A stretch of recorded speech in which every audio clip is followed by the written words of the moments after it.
Okay, to fix Windows 11 system issues using recovery option, you can use built-in version. So first you need to go to start menu, go to setting. Under the system section, scroll down and come to the recovery option like this. Under the recovery section, you have several options. So you can fix the problem without resetting your computer by just go to this one, and you can select the other troubleshooters and you can troubleshoot all the issues related with internet connection, printers, Windows Update, Bluetooth, and other so much things. Again, go back. You can go back, and you can reset your computer.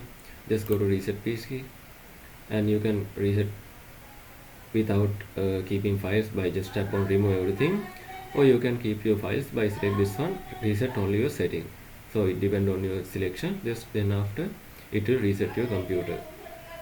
So other than that, you can enter the Windows recovery environment to perform the advanced task by just tap on restart now. This will restart your computer and enter the advanced startup menu.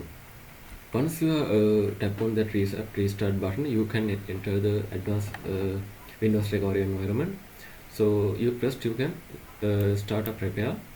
To do that, first you need to enter Windows recovery environment like I previously said. Then after, select the troubleshoot option, go to advanced options and tap on startup repair. This will repair the startup related issues. And you can uninstall the recent update also. Again, you need to restart to the Windows recovery environment by just go to advanced startup. Then after, in the blue screen menu, you can select troubleshoot, advanced options, and go to uninstall updates. This will uninstall the recent update. You can uninstall by manually.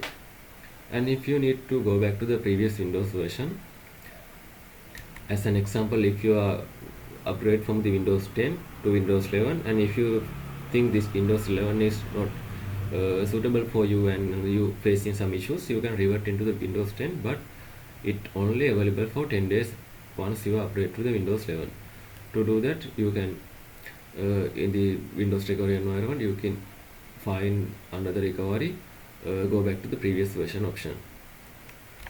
So if you think to repair or reinstall your Windows completely, so you can watch my other videos in my channel, how to create Windows 11 USB drive and install it to your computer. So I think if you get some knowledge about how to work with the Windows recovery environment and advanced tools, and if you think this video is helpful, please consider subscribing and liking this video.